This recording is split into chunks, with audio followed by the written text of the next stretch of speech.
quisiera que podamos abrir nuestras Biblias, o que tenemos en el celular también, en el Evangelio según San Lucas capítulo 2,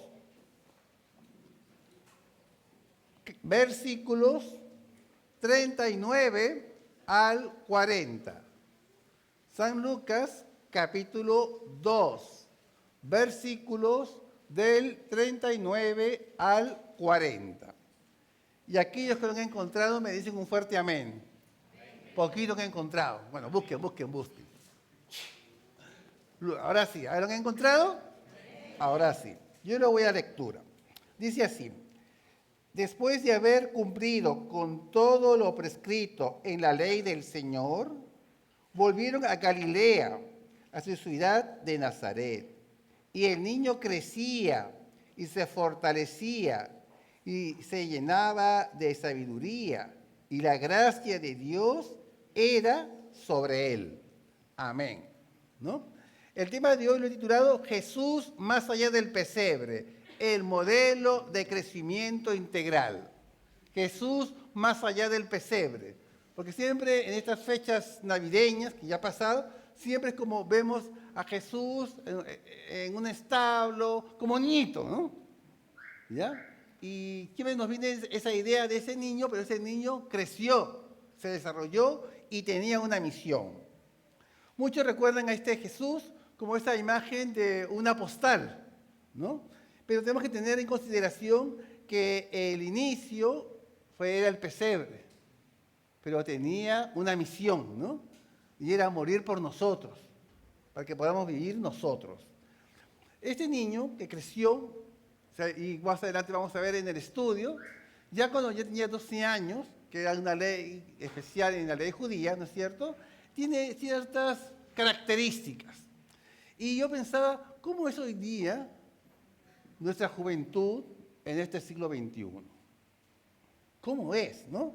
Hemos pasado, según algunos estudiosos, algunos pensadores, filósofos, etcétera, sobre varios tipos de generaciones que quería comentarlo, ¿no? Algunos hablan de la generación millennial, generación Y o Y, ¿no? Son los que nacidos entre el año 81 y 86. ¿Cuántos hay aquí nacidos en esa etapa de edad? Que tienen entre 29 y 44 años, para ver. A ver, uno hay poquito, ya, muy bien, ¿no? Generación millennial, ¿no? Dice que son internet, globalización, redes sociales, ¿no? Luego salió otro que habló de generación Z, ¿no? 1997-2012. ¿Cuántos hay que tienen aproximadamente entre 13 y 28 años? ¿Cuánto hay por aquí? A ver. Ajá. Acá y más allá. Bien. Y por último, sale una generación alfa, dice, ¿no? 2013-2025. No creo que haya mucho aquí, Dice que hay de 0 a 12 años. Probablemente están en la escuela dominical, ¿no? Son los niños actuales, ¿no? Donde están hiperconectados, ¿no? ¿Cuál es el castigo? Te quita el celular 1 hora, ¿no? Uy, lloran, ¿no?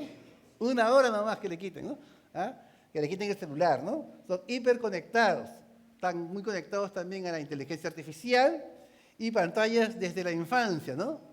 Ya antes le daban una sonajera a los niños, ahora no, le dan una pantalla, ¿no? Para que juegue, ¿no? Pero como toda cosa tiene uso, abuso, ¿no es cierto? Y también hay desafíos, retos y riesgos, ¿no? Por ejemplo, según los estudiosos, dicen que eso genera una sobrecarga digital, ¿no? Dormimos con el celular, ¿no? Si alguien nos llama, ¿no? Cuando a veces salgo a conversar con unos amigos, y yo digo, oye, vine a conversar contigo, porque si va a estar todo el día mejor de la pantalla, ya no vengo a visitarte, pues. Si no tiene razón de ser. Lo están ahí, ¿no? Pero también le dije que hay una desinformación, la exposición de noticias en las redes sociales, lo que se llama la fake news, ¿no? Todo lo que sale en las redes sociales, no todo es creíble 100%, ¿no? Alguien en una clase bíblica le preguntaron cuál era su fuente de tal situación, ¿no? Y dijo, el Facebook, dijo. Oh, pero esa fuente no es fuente confiable. También hablamos de las expectativas laborales, ¿no? Dificultad de adaptarse a estructuras tradicionales, ¿no? Entonces hay personas que son tan pegadas, qué sé yo, esas estructuras, que en el trabajo no calzan, paran todo el día en el trabajo con el celular y por eso muchos les piden la renuncia, ¿no? Hay cámaras que los miran y pues no queremos aquí gente pegada al celular, ¿no? Tengo a mi amiga que tiene su empresa y me dice, lo primero que yo veo en las cámaras es si se está trabajando o está chateando, dice. ¿No? Porque no le pago por chatear, me dice, ¿no? No le pago por chatear. Pero también esto genera un riesgo de ansiedad y dependencia tecnológica, ¿no? Le quitamos el celular y parece que se le acabaron los conocimientos, ¿no? Se olvida la tabla de multiplicar, raíz cuadrada, raíz cúbica, logaritmo, ya no saben ni cómo hacerlo manualmente. Una realidad, ¿no? Y también nos habla de un individualismo, búsqueda de autenticidad, ¿no? Donde puede chocar con las normas de una sociedad o colectiva que vivimos. Bueno, ahora vamos a ver exactamente en el texto que hemos leído. Tenemos primero un contexto histórico. En este contexto histórico vemos que según el cumplimiento de la ley, cuando Jesús nace, hay un ritual que nos explica Levítico 12 y Éxodo 13, ¿no? Que es la presentación del primogénito. Y luego, eso se hacía en Jerusalén, y luego va hacia el norte, a Nazaret, ¿no? Porque dice, después de cumplir todo esto, regresaron a Nazaret, una ciudad pequeña, en una provincia que se llama Galilea, ¿no? Donde era poco reconocida en Galilea. Pero al parecer tenemos algunos datos de la fama que tenía Nazaret, ¿no? Por ejemplo, o la reputación. En Juan 1:46, Natanael, a ver, a mis hermanos que han estudiado en hermenéutica deben saber esto, ¿no? ¿Cuál es el otro nombre de Natanael? ¿Alguien sabe? A ver, ¿sabrá Renato? ¿Aldo? No, una pregunta muy capciosa. No, Natanael es Bartolomé, que en los sinópticos le llaman, ¿no? Y él dice algo, ¿no? De Nazaret puede salir algo bueno, ¿no? Así dice, ¿no? Vamos a culturizarlo, ponerlo en el siglo XXI al sistema del Callao. De los barracones del Callao podría ser algo bueno. De Corongo City podría ser algo bueno. De San Judas Tadeo podría ser algo bueno. De Rugia podría salir algo bueno. Del Fuerte Apache. De 200 millas. Sí, cuando está Cristo en el corazón. Sí, si nosotros evangelizamos. Sí, si nosotros oramos por las almas perdidas. Sí, si nosotros vamos allí y presentamos el plan de salvación.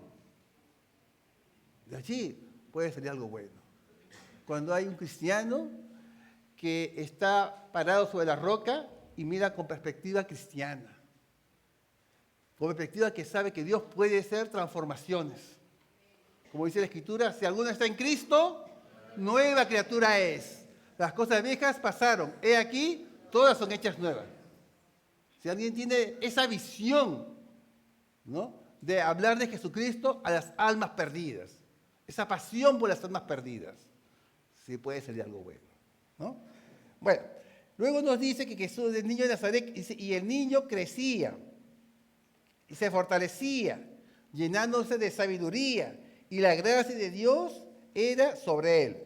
Aquí vemos que su vida no solamente quedó en un pesebre, hubo un proceso de crecimiento físico, intelectual y espiritual. Así como Jesús crecía, nosotros también debemos crecer. Todo ser vivo crece, no se queda estancado, crece. Lo hacemos nosotros también. Ahora, dice que el niño crecía. La palabra niño que utiliza Lucas es paidión, que es un niño en proceso de formación educativa. Un niño en proceso de formación educativa. En la cultura grecorromana, la infancia era vista como una etapa incompleta y la necesidad de un guía que reforzaba la idea de una subordinación, ¿no? Nosotros nos entregamos a Cristo y amén por ello, pero tenemos que desarrollar nuestros conocimientos de la palabra de Dios, nuestros conocimientos de la Biblia y poder aplicarlos en mi vida, en mi carácter, en mis reacciones, ¿no? Dios a todos nos da capacidades, a todos, ¿no? Nos da neuronas, a todos, ¿no? Y hablaba, hizo ya con el pastor Derek, y hablaba, ¿qué pasa cuando un músculo no se ocupa? Se atrofia. Aquellos que por alguna razón hayan estado enyesados, un mes, 2 meses, y sacan el yeso, ¿y cómo está ese brazo o pierna? Más delgadito, ¿no? La atrofia muscular, ¿no? Lo que no se ocupa, se atrofia. Pero también me decía el pastor Derek que está la hipertrofia. Aquellos que van a un gimnasio y se ve un cuerpo bien tratado, ¿no? Musculatura de brazos, piernas, ¿no? Hipertrofia, ha sido un cuerpo tratado. Pero así también lo hacemos con nuestra mente, pero también tenemos que hacerlo así con nuestro espíritu, ¿no? Tenemos que cada día crecer, desarrollarnos para agradar al Señor. La palabra crecía está en un tiempo imperfecto que voy a explicar es eso. ¿Qué es un tiempo imperfecto? Bueno, si yo digo, Juanito fue mi amigo, ¿qué quiere decir? No es mi amigo, ¿no es cierto? Ya, fue, pasado, pretérito. Pero cuando yo digo, Juanito era mi amigo de la juventud. Algo que empezó en el pasado y sigue en el presente, con proyecciones al futuro, ¿no? Eso es, ¿no? Entonces crecía, o sea, siempre era un crecimiento dinámico, ¿no? Crecía en su madurez, ¿no? Es una característica fundamental para el discipulado, el crecimiento, ¿ah? Y este crecimiento es continuo y permanente, pero aquel que anhela crecer. Y la pregunta es, ¿yo anhelo crecer espiritualmente? ¿O quiero ser siempre la misma persona que fui hace 5 años como cristiano? ¿Ah? En mis prioridades, en mi pasión por el Señor, en mi carácter, en mis reacciones. Estoy reaccionando como cristiano, así reaccionaba hace 5 años, pero ¿y ahora? Cuando hay un sismo, ¿qué hago? Ay, Virgencita, ayúdame. ¿Ah? Me voy a morir, ¿qué voy a hacer? Comentaba ahí con el hermano Dante que Juan Wesley, un asunto de la Reforma, fundador del metodismo, ¿no? Que viajaba para Norteamérica en un barco, siglo XVIII, y justo también había otro grupo evangélico que se llamaban los moravos, ¿no? Y bueno, ¿qué tiene que ver? Que recordamos que es una embarcación donde habían aguas y de repente el barco parecía que se iba a hundir. Y todos tenían miedo, mucho miedo, gritaban, ¿no? Y Wesley, que venía, digamos, de misionero, por llamarlo así, entre comillas, a evangelizar, estaba aterrado y muerto de pánico. Sin embargo, encuentra en el mismo momento, en la misma situación, este grupo de moravos, que en plena circunstancia que entraba el agua a la embarcación, ¡aleluya, Señor! Si vienes a llevarnos, disponible, y cantaban al Señor. Y Wesley dice, ¿qué tienen ellos que yo no tengo? Si ellos se han entregado a Cristo y yo también, si ellos saben la Biblia y yo también, ¿por qué no reacciono igual? Pues esa vino esta pregunta, ¿no? ¿Por qué no reacciona igual?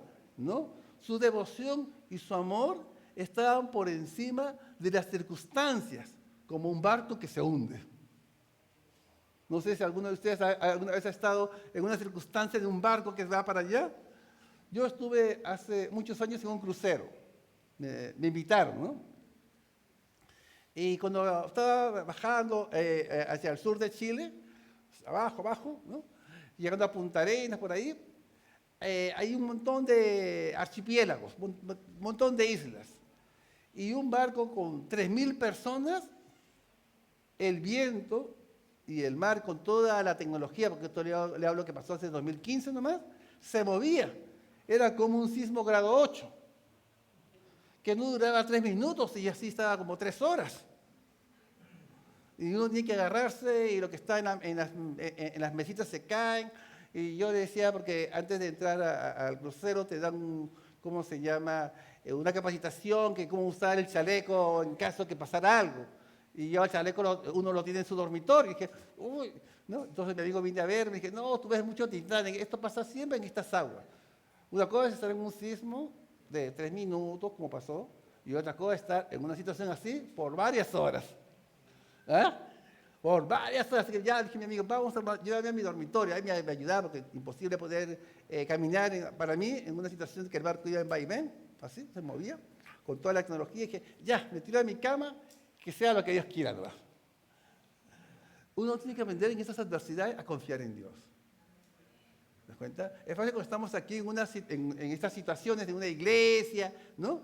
Tranquilos, pero un sismo, situaciones como ellos. Y ahí vemos cuánto yo realmente confío en Dios, cuánto yo le creo, ¿no? Ahí se ve todo ello. Bueno, nos dice también que esta madurez no es una cuestión de edad cronológica, sino es una actitud que implica una gestión y no una victimización. Personas que se victimizan frente a los problemas, ¿no? ¿Ah? Y siempre la victimización va con un matiz de manipulación para que le digan, pobrecito, que no sé cuánto, ¿no? Cuando a veces me conversan con mis amigos o amigas, digo, mira, escúchame, ¿y tú por casualidad no tienes algo de culpa? No, yo no. Él, ella, la iglesia, no tengo nada de culpa, ¿no? ¿Ya? Entonces, quería ver las características de una persona cristiana madura. Características, ¿no es cierto? Primero, tiene una fe firme frente a los problemas, dificultades. ¿Cómo reacciona? Una palabra que yo me pregunto a mí mismo, hermano, cuando paso alguna circunstancia de adversidad. ¿Cómo reacciono? ¿Como cristiano o como mundano? Hay una diferencia entre mis reacciones de una persona que no conoce a Cristo y yo que conozco a Cristo. ¿Lo pueden notar el resto? Claro que la psicología dice, no, que todos somos humanos, ¿no? Pero no tenemos el Espíritu Santo. ¿Amén? Y eso marca una diferencia, una sustancial, ¿no es cierto? Segundo, característica de una persona madura que crece es conocimiento bíblico aplicado. Amén si sabemos versículos bíblicos, pero si no sabemos los contextos, ¿no es cierto? ¿Cómo se aplica ese texto? No me sirve. Si yo puedo dar palabras de Dios para mi vida frente a los problemas, yo voy a decir, no, me aferro a esta promesa de Dios. Yo me aferro, ¿no? Tercero, si yo anhelo que se estén en mi vida el fruto del Espíritu Santo. ¿Cuántos son? 9. ¿Cuáles son? Amor, gozo, paz, paciencia, benignidad, bondad, fe, mansedumbre, templanza. ¿Qué dice el apóstol Pablo? Contra tales cosas no hay ley. Pero los que son de Cristo, ¿qué dice? Han crucificado la carne con sus pasiones y deseos. Así dice la Escritura. Y eso en mi vida lo anhelo y pido que me levante, Señor, lléname de tu Espíritu Santo donde esté, que pueda manifestar tu fruto para honrarte, para glorificarte. Síndrome, característica de un cristiano maduro, que anhela glorificar a Cristo. Tiene una oración constante, permanente. No, es que yo no oré porque no tenía tiempo. El trabajo, la esposa, los hijos, la enamorada, el fútbol, jugaba los CEPE. Hoy día jugaba el Universitario, jugaba Alianza Lima, ¿no? Que jugaba Sport Boy. Y o sea, tienen tiempo para ver fútbol, pero no para orar. Para ver las noticias, pero no 5 minutos para orar. ¿No? ¿Ah? El aprendizaje constante, estoy disponible para aprender. Amén. Ah, qué lindo es amén. No, 3 nomás 6. No. Bueno, disponible para aprender. Estoy dispuesto para, Señor, vengo aquí, yo quiero aprender. Quiero aprender. Que tú me enseñas a través de las alabanzas, de la prédica, de algún hermano, que una actitud. Quiero aprender. Humildad y servicio. ¿Ah? Quiero servirte, Señor. Dentro de mi iglesia, fuera de la iglesia, tener esa actitud servicial, ¿no es cierto? Una resistencia a la tentación. No es que yo caí porque tú no sabes, la tentación era tan fuerte que tú no te lo imaginas, por eso yo caí, dicen, ¿no? Suena bonito, ¿no? Pero ¿qué dice la Biblia? No os ha venido ninguna tentación que sea sobrehumana, sino que fiel es Dios, que juntamente con la tentación nos dará la salida para que caigamos, para que podamos resistir, ¿no? Entonces cuando me convencen que así, mira, tan humanista, ¿no? No, es que Dios sabía que ya está. No, le dije, no, es así. Esa mentira te la ha puesto el diablo y tú le has dicho amén. Porque eso nos dice la Escritura. Resistencia a la tentación, ¿no? Prioridades de acuerdo a los valores bíblicos. Si mi prioridad está a Cristo, va a estar la oración. Si mi prioridad está a Cristo, va a estar congregarme. Y uno viene por Cristo, no porque si la hermana me miró, no me miró, me saludó, nadie se acordó de mi cumpleaños, nadie, no. Uno porque este no es un club social, ¿no es cierto? Venimos aquí para presentar nuestra ofrenda, nuestra adoración a Jesucristo. Y con el tiempo, de repente, vamos cambiando el motivo por el cual uno viene a la casa de Dios. Y venimos para adorar al Señor, ¿no? ¿Ya? Y también la obediencia a lo que el Señor nos diga a nosotros, ¿no? Si Dios nos dice, pide perdón o arrepiéntete, o haz tal cosa, o ora por tal cosa. También debe contarles una experiencia. Hace muchos años atrás, yo fui a una iglesia, y yo fui justo a un asunto de adolescentes. Cuando yo llegué, estaban orando porque uno de los chicos había habido una balacera, y como buen chalaco fue a chismear, pues, ¿no? En vez de correr, ¿no? Salió para ver la balacera, no sé cuánto, ¿no? Y dentro de la balacera le cayó la bala. Riesgo de muerte por arteria aorta. Entonces, está en el hospital Carrión. Obviamente con un signo, ¿cómo se llama? Un pronóstico humano a la muerte, ¿no? Ya, y estaban orando, yo llego y estaban orando. Y entonces yo le digo a mis amigos, oye, ¿por qué no vamos al hospital para ungirlo, para orar? No, es que no se puede entrar, me dicen, ¿no? En el hospital, ¿no? No sé cómo será en Chile, pero aquí no se puede entrar, me dijo. Pero nosotros no decimos que en el nombre de Cristo abre puertas. Eso decimos. No sé cuándo. Bueno, entonces al final por ahí me consiguió yo el nombre, ¿no? Así, le dije a mi amigo para que me acompañe. Bueno, el asunto es que yo, en esa época vivía yo en Barranco. De Barranco vine a Carrión, ¿ya? Porque yo realmente sentí en mi corazón que tenía que orar por esta persona. No lo conocía, pero no me interesa. Hay una misión. Y cuando voy a pasar, obviamente el caballero que está allí en la puerta de la UCI me dijo, acá usted no pasa, me dijo. ¿Ya? Yo no soy pariente, no soy del paciente, no soy pariente. Está aquí, usted no pasa, me dijo. Y yo le dije, mire, yo vengo aquí de parte de Jesucristo. Y si usted no pasa, usted y su generación se irán al infierno porque se están oponiendo a la voluntad de mi Padre Celestial, le dije. Pase, me dijo. Pase. Bueno, yo entro, pero yo al paciente no lo conocía. El nombre nada más que me dio un papelito. No sé quién es, ya pasé, le di las manos, todo, va a entrar, como yo he entrado a UTI, YUCE, ya en Chile, sé cómo es esto, y veo una manito que me hace así, él me reconoció. Yo oré por él y de ahí no supe más porque regresé a Chile, qué sé yo. Paso un tiempo, 2 o 3 años, y vuelvo a la iglesia, o regreso a Chile, y él se me acerca y me dijo, usted oró por mí, cuando estuve en el Carrión. Y yo glorifiqué al Señor y oramos juntos. Dios nos pone algo en esa vida. Y de repente nosotros nos es imposible.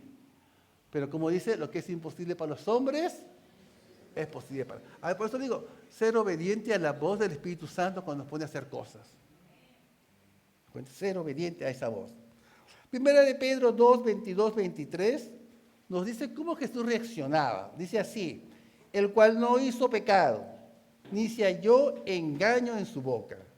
Y en cuanto le maldecían, no decía un rosario de lisuras. No, dice, no respondía con maldición. Cuando padecía, ahora vas a ver con mi banda, ¿no? No.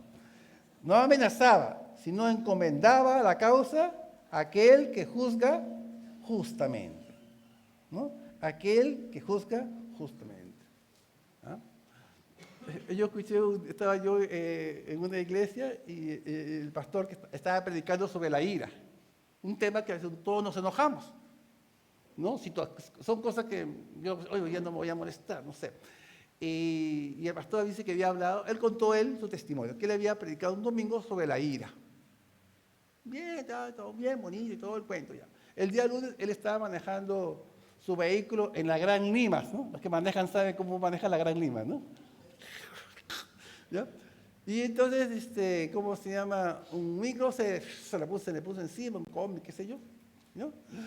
Y ya estaba enojado, que no lo dejaba pasar, como que era el dueño de la pista. Y él dijo, espero una luz roja para salir del auto y darle un combo. ¿Ya? Y fue así, pues salió la luz roja, salió del auto con la radio, iba a dar, y ahí la pasajera era miembro de su iglesia, y dijo, pastor, ¿cómo está? Fue una bendición su prédica. Dije, ay, hermanos. Y regresó a su vehículo. Pasa, ¿no? Pasa, son seres humanos comunes y corrientes, ¿no? ¿Cómo estamos frente a esas circunstancias? ¿No? Yo estoy con mis amigos manejando ahí y de repente me manejan y se le sale el rosario de lisura. Ay, disculpe, me dijo, ¿no? Ay, todavía, son áreas que todavía nada que áreas, te falta oración nomás, le digo yo. Claro, aquí me dice hablar de un rosario, Dios mío, ¿no? Ya, bueno, ¿no? Bueno, Jesús fue acusado falsamente, blasfemias, ¿no es cierto? Recordamos que su primo Juan el Bautista, ¿no? Él tenía otro tipo de dieta, ¿no? Miel silvestre, ¿no? Langosta, ¿no? Y la gente hablaba mal de él, ¿sí o no? ¿No? Y dice, ¿no? Y Jesús siempre aceptaba las invitaciones, ¿no? Que los fariseos le invitaban a comer, qué sé yo. ¿Y qué le decían, no? Que era un glotón, un bebedor, decían, ¿no? Amigo de pecadores, ¿no? Simón el fariseo decía, si fuera su profeta, supiera quién es esa mujer, decía, ¿no? ¿No? También le decían que era un endemoniado, pero nunca respondió con mentira ni con agresión. Son cosas que tenemos que manejar en nuestra vida. Son emociones, pero nosotros tenemos que tener que analizarlas en el Señor. Poder contestar con gracia, con sabiduría, con amor y con autoridad espiritual. ¿No? Eso, ¿no? Aunque Jesús fue escupido, golpeado y ridiculizado, no devolvió insultos ni amenazas. Su respuesta fue el silencio y la confianza en Dios, ¿no? Nunca buscaba la venganza, ¿no? Jesús encomendaba la causa a aquel que juzga justamente. Tengo una amiga en Chile que ella heredó la casa de sus padres, ¿no? Qué sé yo. Pero también tenían otros hermanos y también querían la casa. No, pero mi mamá lo testó para mí y había un problema judicial. Entonces se juntaron los otros hermanos para ponerle un abogado y la saquen de la casa. Y la otra hermana era humilde, no tenía porque el abogado cobra y cada papelito, ustedes saben, ¿no? Cobran 50 soles, 100 soles por cada papelito que hace el abogado aparte. Entonces ella no tenía, le dijo, mira señor, dice la Biblia que dice que tú juzgas justamente. Tú sabes, así que yo encomiendo esta causa a ti. Yo no voy a dormir tranquila y cuando vengan a llamar de mis hermanos, qué sé yo, está en las manos del juez justo. Entonces resulta que cada vez que venía un abogado, el abogado le daba ataque al corazón y se moría. Y así pasó 5 abogados. Entonces los hermanos dicen, yo creo que tú nos haces la brujería, dice. Porque se mueren, dice, ¿no? No, yo todo se lo dejo a la justicia en las manos de Dios. Dios sabe que yo no tengo para cumplir, no tengo esto, pero se lo pongo en las manos de Dios. Y así se acabó el problema, me dijo. Que se necesita un rango de fe, es complicado, pero no imposible. ¿No? Porque Dios es el que juzga.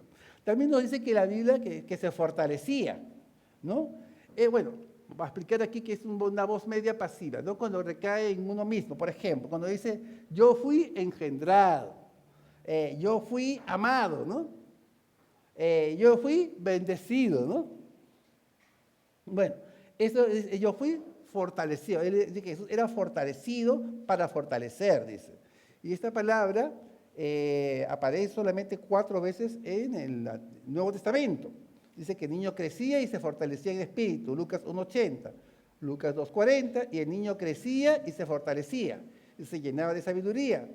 También hay una idea en 1 Corintios 16:13, velad pues, estad firmes en la fe y esforzados. Dios me manda a mí a esforzarme, a fortalecerme cada día. Y en Efesios 3:16, que dice, para que os dé conforme a la riqueza de su gloria, el ser fortalecidos, pasivo, ¿no? Fortalecido para fortalecer, con poder en el hombre interior por su espíritu. Entonces Dios siempre nos quiere fortalecer en cada área de nuestra vida. Nosotros tenemos que pedirle. Tenemos que tener madurez de saber cuáles son mis áreas débiles. Reconocerlas. Pero no basta reconocerlas. Como dice Proverbios 28:13, el que encubre sus pecados no prosperará. Pero el que los confiesa y se aparta, alcanzará misericordia. El que los confiesa y los reconoce y se aparta. Tenemos que ayudar a Dios para que nos ayude a corregir y apartarnos de muchas deficiencias que todos tenemos. ¿No? Y luego dice que era lleno de sabiduría, ¿no? Lleno de sabiduría. En el mundo greco-romano la sabiduría tenía que ver mucho, que la palabra Sofía, con la sabiduría de Platón, Aristóteles y los estoicos, ¿no? Que ellos siempre buscaban la verdad. Pero en la Biblia, ¿cuál es la sabiduría? El principio de la sabiduría es el temor a Jehová. Los insensatos desprecian, dice, la sabiduría y la enseñanza, dice, ¿no? Bueno, también nos dice que el niño crecía en sabiduría y gracia ante Dios. O sea, hablamos de una sabiduría que no es académica, no es que tenga un magíster, no es que tenga un doctorado, ¿no? Para eso no sirve, ¿no? Si uno no está bien con Dios. A menos de aquellos que están sacando magíster, que están sacando doctorado. Pero estoy hablando desde mi punto de vista espiritual, de nuestro crecimiento, de nuestro desarrollo. Puede ser un magíster y todo intelectualmente. Puede ser un gran fariseo, un gran sumo sacerdote, nada más. Pero no hay devoción, no hay pasión, no hay un temor a Dios. Que por ahí vamos la cosa, ¿no? Y de luego nos dice que la gracia de Dios era sobre él, ¿no? El favor divino. No había ya gracia. Porque Dios está, dice, con los humildes, ¿no? Y a los orgullosos los desprecia, ¿no? Bueno, luego nos dice en la Escritura que Jesús trabajaba. Sí, ¿no es cierto? Nos dice Marcos 6:3 que dicen que era, ¿cuál era su oficio? Carpintero, ¿no? Dice, no es este el carpintero, dicen, ¿no? Tenía un oficio. Es interesante, ¿no? Hoy día los chicos están ahí, ya termina la media y la secundaria. No, voy a tomarme año sabático, 2 años, porque después de haber estudiado toda la primaria y toda la media, tengo que descansar, dicen, ¿no? A jugar mi PlayStation, ahí de 3 de la mañana, se levantaba hasta las 2 de la tarde, ¿no? No, eso no puede ser como cristiano. No. Dice que Jesús, qué interesante que su disciplina de trabajo, que del manual en obediencia a sus padres. Ahora, en la vida cotidiana no debe existir 2 compartimientos separados. Yo quiero decir esto. Y creo que nosotros de alguna manera lo hemos escuchado, ¿no? Dice, esta es mi vida espiritual y esta es mi vida secular, dicen, ¿no? Yo estuve en un seminario hace muchos años y decía el hermano que estaba en Bolivia y dice que se había ido a una peluquería y en la peluquería tenía en un lado la estatua de la Virgen María con flores, bien cuidadito, esas flores, todo, ¿ya? Entonces él le dice al peluquero, oye, ¿usted es muy religioso? Sí, yo soy muy religioso, yo soy marianista, ve acá, tengo un respeto total, las cosas de Dios, total. Ay, qué bien, mire, yo no entiendo algo, ¿qué no entiende? Si acá tiene usted una estatua de la Virgen María con flores, bien cuidada, sumamente bonito, ¿y por qué al otro lado al frente tiene un póster pornográfico? Y él dijo, ¿cómo que no lo entiende? Aquí está mi vida espiritual y acá está mi vida secular, decía.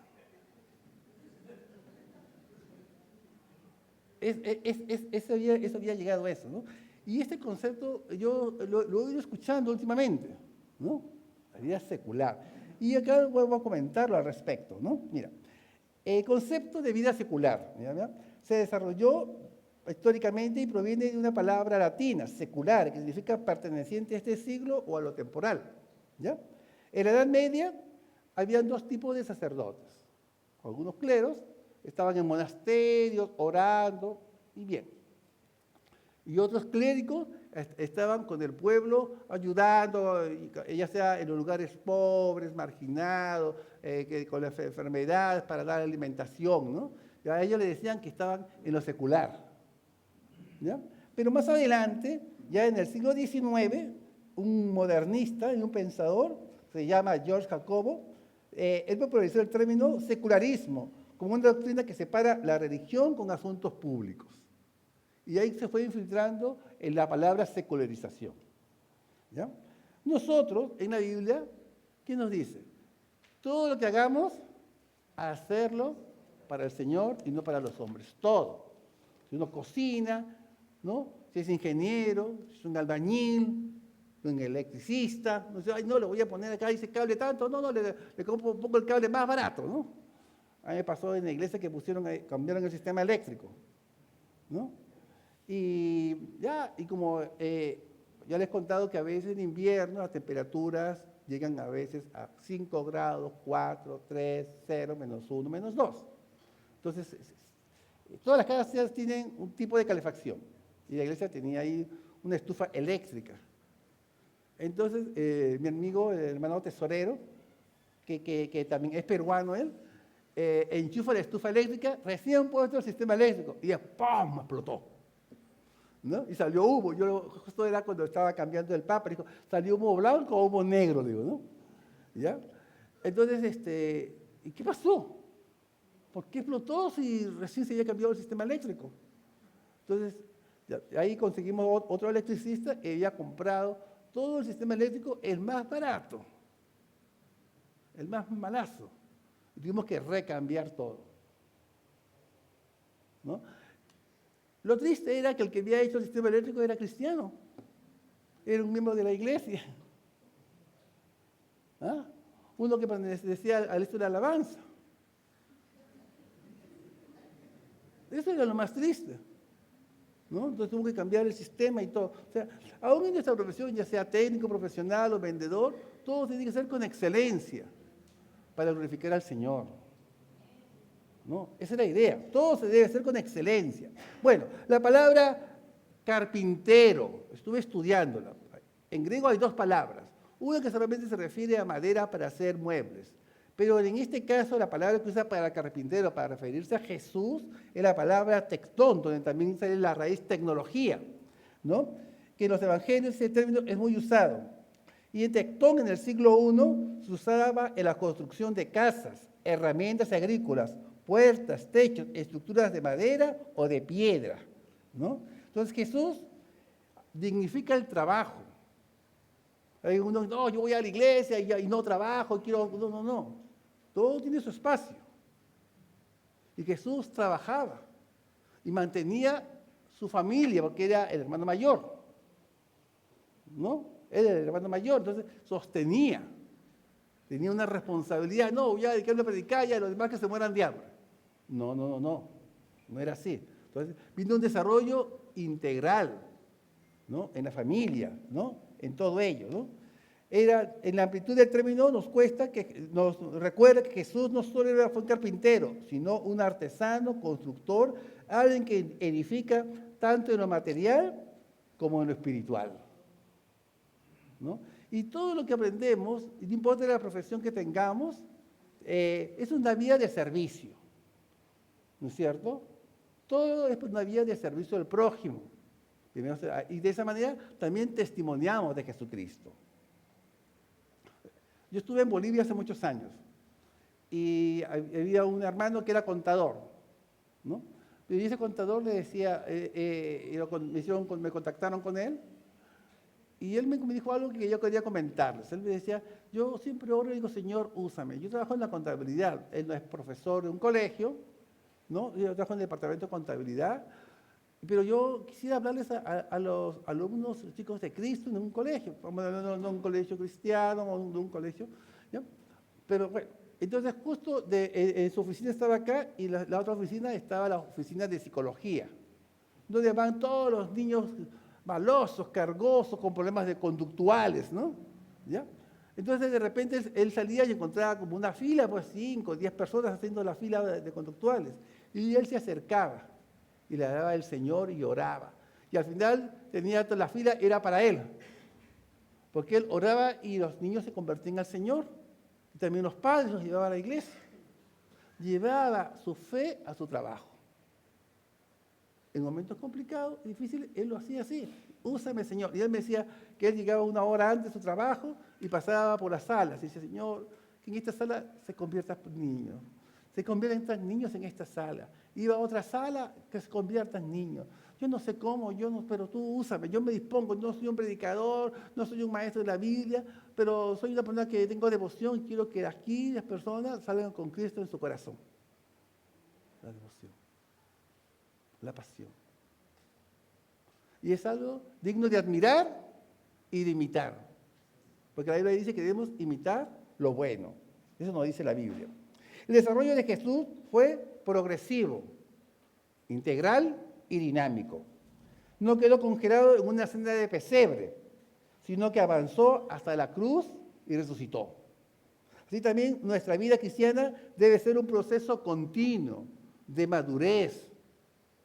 Va a acabar este año 2025 y podemos hacer un balance y podemos preguntarnos nosotros mismos, ¿he crecido este año? ¿He leído más la palabra que el año pasado? ¿He orado más que el año pasado? ¿He hablado de Cristo a otras personas más que el 2024? Mis reacciones, ¿cómo han estado según comparando una comparación entre el 2025, el 2024 y el 2023? ¿Han reaccionado a Cristo? ¿He glorificado a Cristo? ¿O estoy peor? ¿Sigo siendo el hermano carnal?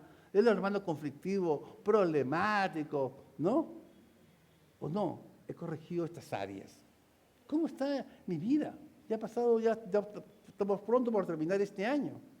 Y hagamos esa pregunta. ¿Cómo está mi devoción? ¿Estoy orando por las almas perdidas? ¿Participo y quiero la extensión del Evangelio? ¿O me es indiferente? ¿O pienso que eso se encargue los demás? Pues yo no me encargo de eso. No. Todos somos llamados a eso, ¿no? ¿Ah? Jesús no se quedó en el pesebre, creció, maduró y se preparó para cumplir la misión de Dios que había encomendado, salvarnos. Y esa es una misión que tú y yo tenemos. La pregunta que me hago es, ¿me quedo con la imagen del niño en Belén o estamos siguiendo a Cristo que vive y que reina y que nos llama a madurar? ¿Anhelamos crecer, madurar, desarrollar, glorificar a Cristo? Si ese es nuestro anhelo, tenemos que pedírselo a Dios diariamente. Quiero crecer. Quiero ser el instrumento de Dios. Úsame, Señor. Miradas, gestos, actitudes, que pueda salir la actitud de Cristo. En una mirada, en un gesto, en una actitud. Que pueda salir Jesucristo, que pueda trascender más allá de lo natural. Eso es la voluntad de Dios. Esa es la voluntad del Padre, que yo esté creciendo.